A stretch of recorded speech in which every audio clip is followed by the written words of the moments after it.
Hello, you beautiful souls who were made in the image and likeness of God. Thank you so much for dropping by. I am so delighted in this moment to be here making this video. Um, Universal reconciliation.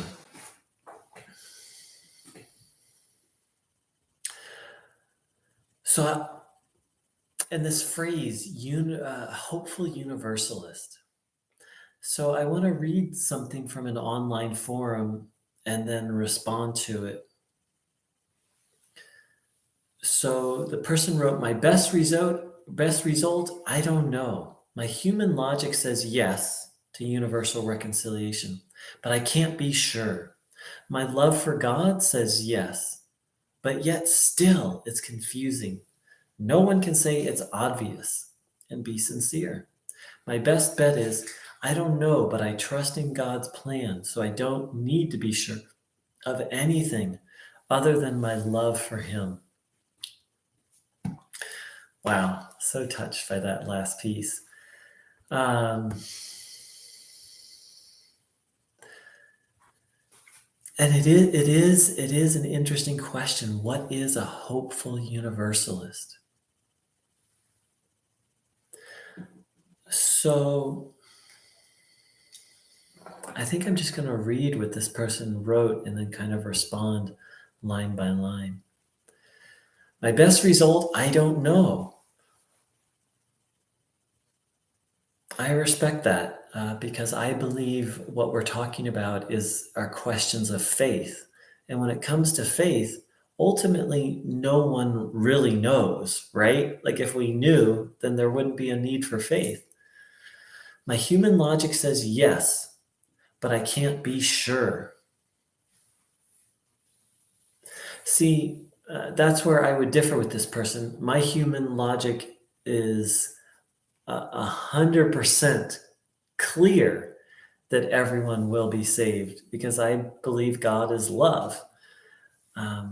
So logically, mentally, I am certain. Well, I have my moments of doubt, but from a mental place, I'm absolutely clear that yes, everyone will be saved, but I can't be sure. All right. But for me, that's my deepest faith. That's my deepest faith, is that God is completely good, completely reliable, that everything will work out. So can I be sure?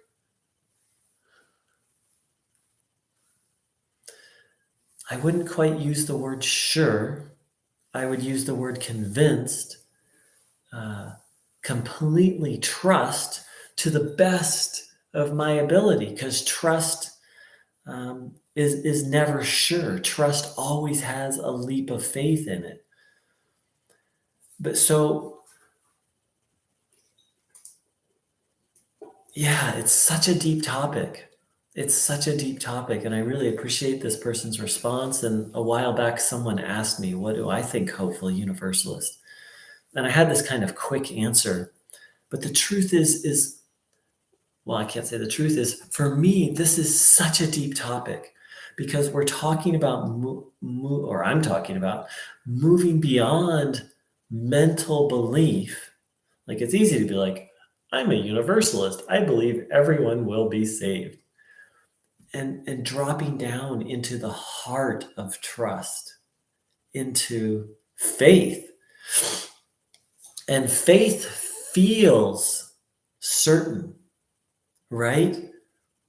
But there's this very subtle sense of this. For me, faith is what I trust in and believe in, but I don't actually know. It's so it's so subtle, but in this other sense, it's so important. This sense of I trust God. I trust that God is good and all good, and maybe even said and for me, that's not the complete sentence that that God is all good and only good. Therefore, everything will work out. That's my deepest faith. That's my deepest trust. Said another way, God will not stop working and striving until everything has worked out. I mean, actually, for me personally, it's Jesus and friends, which is a whole other topic, will not stop striving. Um, I mean, God could just snap his fingers and make everything perfect. But I believe God's offered us free will. But I also believe God will not stop until everyone uses that free will wisely, until everyone is healed, until everyone says yes to love. This is such a deep topic. My first video on it, I'm like, oh, hopeful universalist. That's not an important topic. Well, it really is.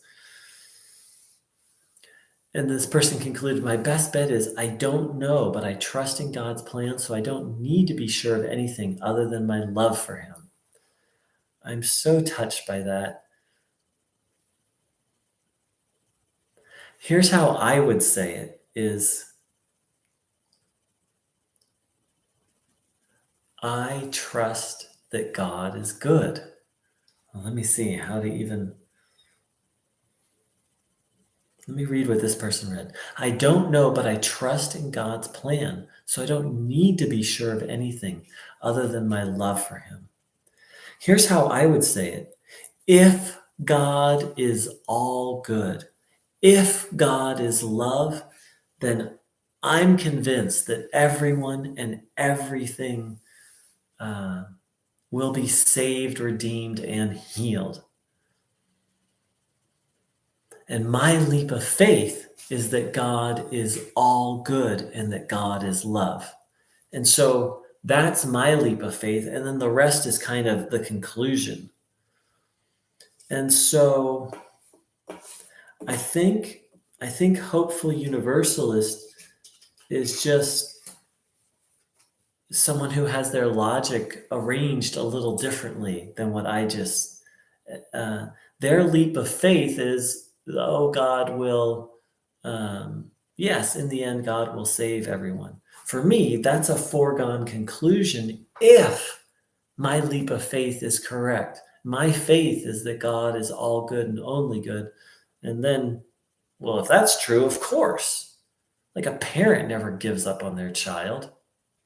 A good parent, a loving parent, much less an infinite, eternal parent, never gives up.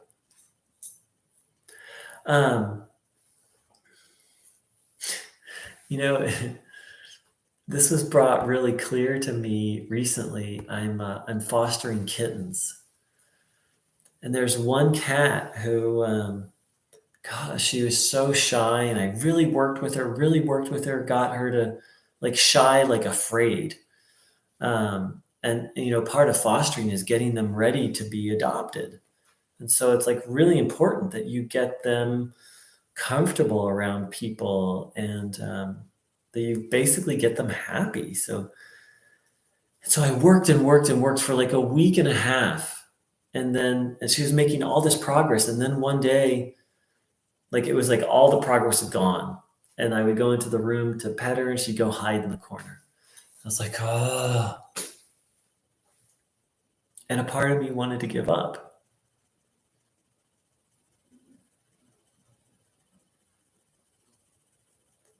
And then I said, aha, here's the difference between the good shepherd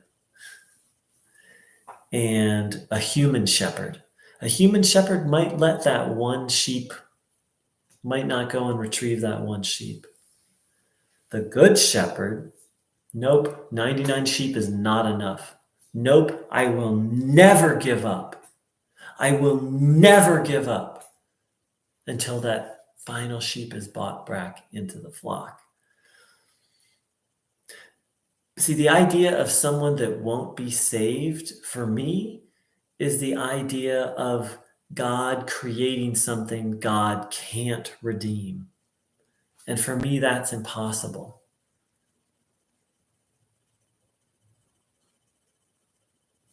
Because of my leap of faith, God is all good, and God is love.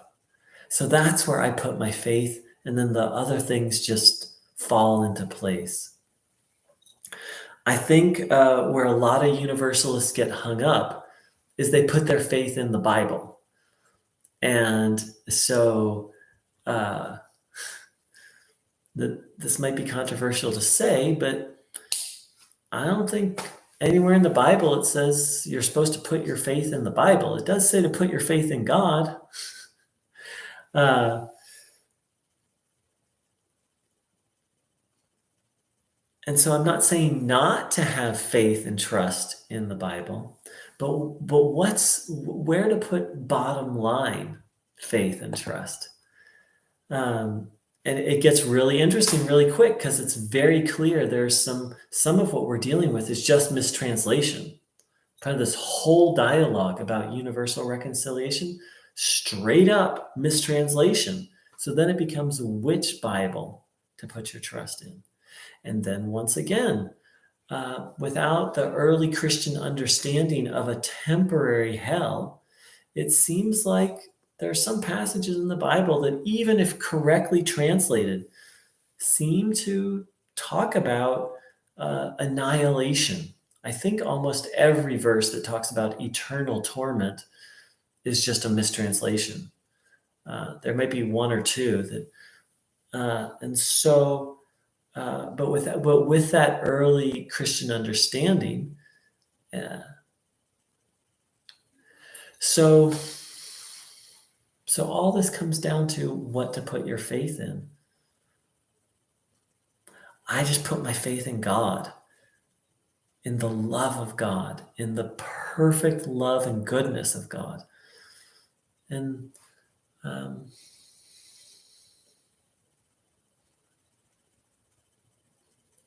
God's Son, that God's Son is going to keep working until that 100th sheep is brought home, till the prodigal son is brought home. And I think you, me, and everyone is the prodigal son, personally. And so I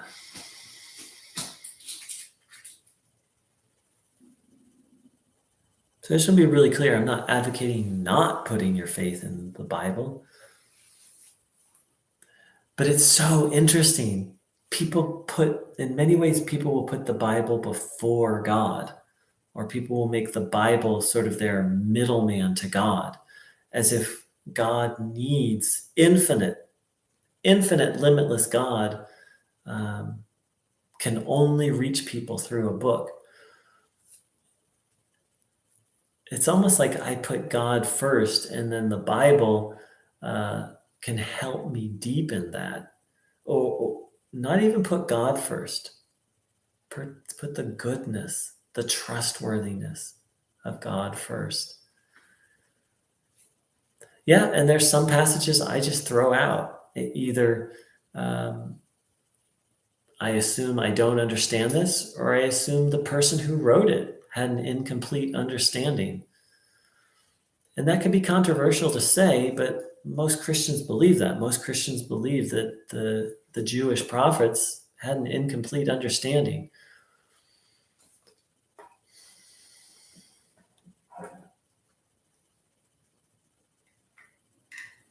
So where will we lay our head down to rest? What's our bottom line? What's the foundation? It's written that Christ told us to build a foundation that can withstand the waters. I personally don't think the Bible is a foundation. It's not for me. I don't think it's what Christ intended. I don't think it's meant to be a foundation. I think it's meant to point towards the foundation. And what we've been talking about today is what I consider to be the foundation, the absolute trustworthiness of God, or the gospel, the good news that the good will prevail, that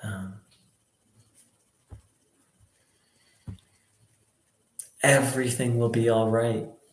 I sometimes think I once said, for me, the gospel is inevitability, inevitable salvation, inevitable universal salvation is the gospel. Like, that's the beginning and the end of it. That's the good news. That's the declaration of victory. That's the declaration of a change of leadership for me. But please don't believe anything I say. I'm just a guy who loves God and loves Jesus and trusts God. And I'm just doing the best I can to know what's true and to know where to place my trust. I hope this is helpful for one person, and I'm pretty sure it will be. And I just wish you a blessed day. May the love of God shower down upon you and me and everyone. And see, for me, it's just about saving time. That redemption's inevitable. It's just how long is it going to take? And how painful will it be? As if the final chapter is written, that God himself shall wipe away every tear, and death shall be no more. And heaven shall be, not that's a quote, but then that heaven and earth will be united and paradise will be restored. That for me is the happy forever after. How we get there, how long it takes, how painful it is. That's what I think that's where I believe free will comes in. Thank you so much for joining in. I wish everyone a blessed, blessed day. Take care.